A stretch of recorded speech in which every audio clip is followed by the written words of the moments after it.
The empty cup. David Carter had built his life on knowing the answers.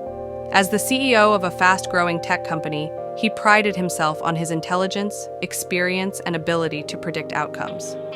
When he spoke, people listened.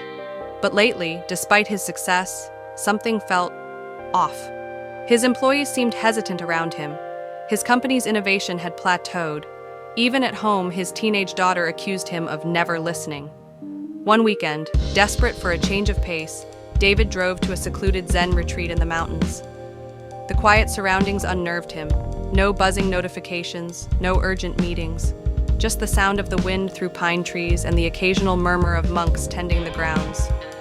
That evening, he met an elderly Zen gardener, Master Hiroshi, who was tending to a bed of simple wildflowers. David introduced himself.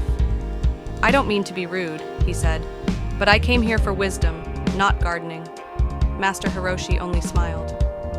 "Wisdom is everywhere, if you are ready to see it." David sighed. "I don't have time for riddles. My company is stuck. My team lacks fresh ideas, and..." He paused. "And maybe I do too." Hiroshi gestured to a wooden table nearby. "Come, have tea with me."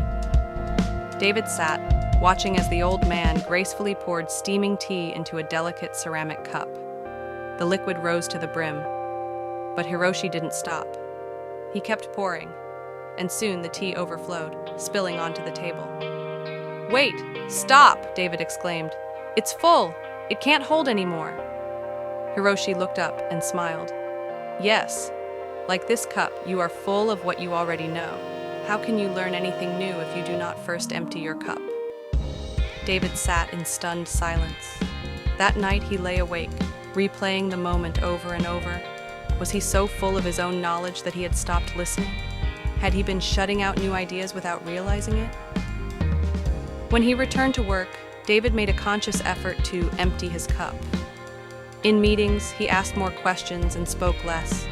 He welcomed ideas from his team without immediately judging them. At home, he truly listened to his daughter instead of assuming he already knew what she was going to say. Little by little, everything changed. His employees felt heard, and in turn, they brought fresh, innovative ideas to the table. His company flourished. His relationship with his daughter improved.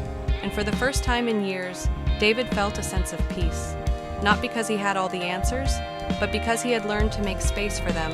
And so, like the tea in Master Hiroshi's cup, David's life began to flow in a new, unexpected, and fulfilling way.